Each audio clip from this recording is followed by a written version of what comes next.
It's a bird. It's a plane. It's a brand new Superman show. I'm Guapo Jim, and today we're going to be talking about my adventures with Superman and whether this show is overrated or overhated. Before I talk about my adventures with Superman, this is a super, see what I did there? New channel. Manem is still on the come up. So if you like this video, I'm gonna need you to like this video, comment, subscribe, share, the whole deal. It's me, dog. It's the 5-star general, bro. Like, I'm telling you, bro, just push the button. Like, everybody will rate you for it. Just like, you'll get bare gals. I'm telling you, bro, just do it. It's the right thing to do. Dog, I'm telling you. All right? On a serious note, all support is super appreciated. With that out of the way, let's begin. So, for those of you who don't know, My Adventures with Superman is a 2023 animated series that promises a vibrant and more contemporary take on the Superman lore. The series introduces us to a fresh portrayal of the classic characters Clark Kent, Lois Lane, and Jimmy Olsen.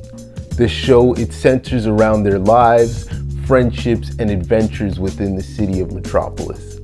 At its core, My Adventures with Superman focuses on the early days of the three characters, really highlighting their relationships and burgeoning careers, while also telling a radically different story at the same time. Clark Kent, obviously, embraces his role as the Man of Steel, and he tackles all of the major threats that, really befall the city. From robots to any type of supervillain, Clark is out there, and he's out there with that action. Like, he's Superman, and you know what to expect. His life as a intern and junior reporter at the Daily Planet, combined with his super heroic life, obviously they're gonna intertwine, and as things always do, dramatic shit ensues. The show really is unique in its approach, as it gives the characters and the setting a total anime makeover.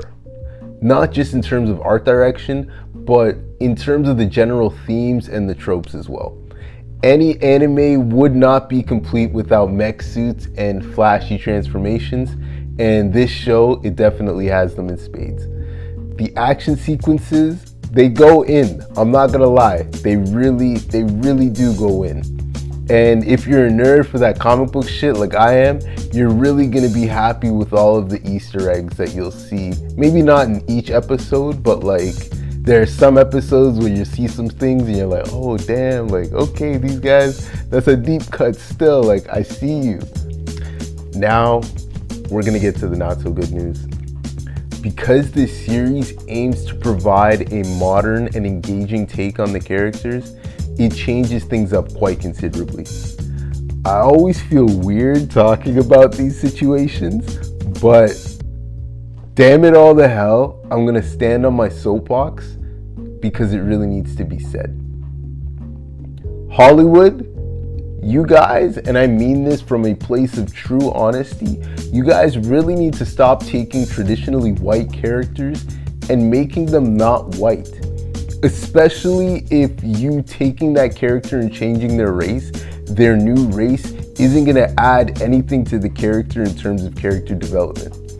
To show you how much of a nerd I am, it's like, I've read different Superman comic books, and it's like, again, I've had Lois Lanes who have been, I wouldn't even say Lois Lanes, I've had Lois characters. Superman's Secret Identity, perfect example. Lois in that book, she's like Indian, but she's not Lois Lane, she's Lois, and I know I'm mispronouncing the name, Lois Chowdhury.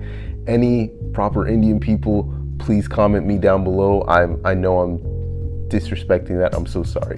But I'm saying all of that to say, the Lois in Secret Identity was a completely different person. As much as they made her Indian, she was completely different. So it's like, even in the new Spider-Man movies, they made Ned Leeds Filipino, but it's like in Spider-Man No Way Home, they had him speaking traditional Filipino languages. And to me, I remember working with people who were Filipino, and they're like, yo, like I connected with the character when he did that. Why? Because they added something ethnically that made sense to that character. So it's like in doing that, they made him a new character. But when you just take a character and you just make them, you race swap them, it's like, that's not really a new character, that's just the same character. And to me, that just feels really lame and really pandering. Again though, that's just me. You guys might feel completely different, but that's just my 2 cents. Speaking of Lois Lane, her character in this show really, really annoyed me. I cannot stress this enough. I've read or watched comic book related media my entire life. I've pretty much seen every iteration of Lois Lane. I'm talking Max Fleischer, I'm talking the Dini-verse, I'm talking Margot Kidder, Smallville, the list goes on. I've never had a problem with the character, okay? And I've actually really enjoyed quite a few versions of the character.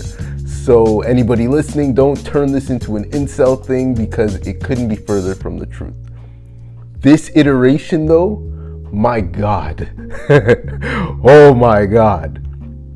One thing I can say for sure is that this is definitely the most capable version of Lois Lane you will ever see. She single-handedly solves Clark's identity in like 4 episodes, something in the comic books or any other iteration it took her seasons to do. While never having superpowers herself, she's also a much better hero than Superman, since she ends up saving him in most episodes.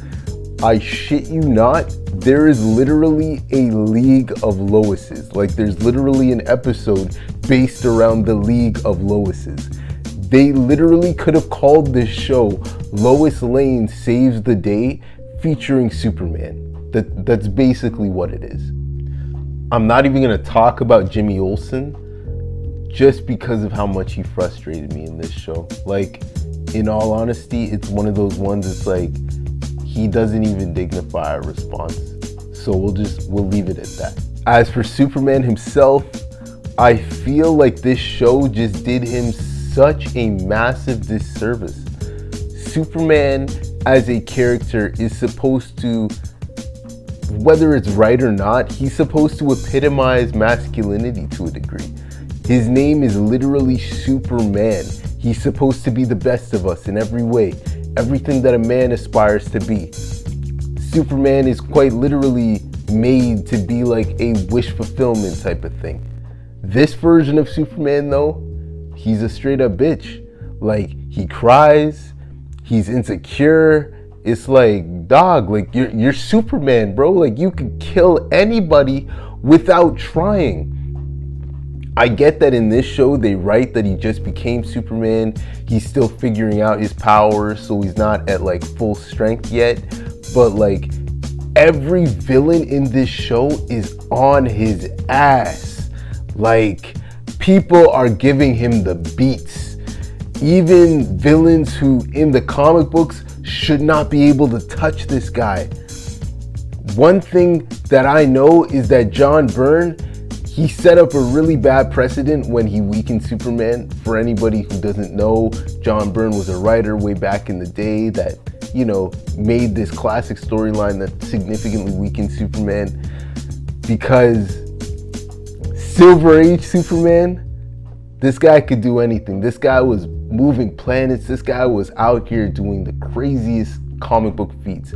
And Silver Age Superman would not put up with any of the shit that this version of Superman is putting up with. To kind of keep going along with that analogy, it's like Superman and Clark Kent in this show, neither of them really feel like they're at full strength.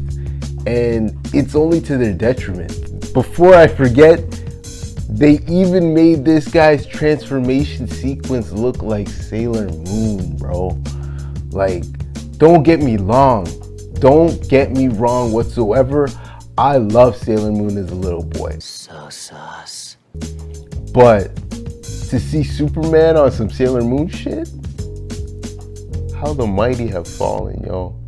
And that's a damn shame. There's quite a bit of deviation from the source material, but I understand it from the standpoint that they're trying to tell their own stories, like as a showrunner and as a writing team. To me, you can kind of tell that these people didn't really understand the characters, at least in the sense of how to make everybody still come off as capable and yet not overpowered. This is a Superman show, but Lois is by far the central character. This is one thing that I have, but it's like a pet peeve of mine when studios take IPs and they change the characters and the settings so much that it pretty much becomes a different thing. On its own merit, maybe this idea could have stood, but I don't really understand the point of making a Superman show starring Lois Lane. I guess that's why I'm not a TV exec though, right? If you're a fan of cartoons about Superman, but not really about Superman, check out Legion of Superheroes. I did a video about that show and I left the link in the description below. Critics have been on this show's Johnson. As a part-time comic historian, as well as my day job of being a full-time Sweeterman, I had to check this show out still. When I heard about it, I was like, yo, this is a Superman anime? That shit actually sounds pretty lit, like I'm not gonna lie. Unfortunately, this show, it just wasn't it, man. It had all of the potential to really be something amazing, but it just didn't stick the landing. If you're asking me, I think it's super, super overrated. If you want to check it out for yourself and give it a verdict, you can find it now on Max and on Amazon Prime Video. Regardless, I heard about this show and I just wanted to let you know what the streets have been telling me about this show, and I wanted to give you guys the Guapo Jim verdict. Thank you, thank you, thank you if you've made it this far. If you're a fan of this type of content, I'm gonna need you to like, subscribe, and comment down below on which other shows you guys think were overrated or overhated. Stay safe and later days.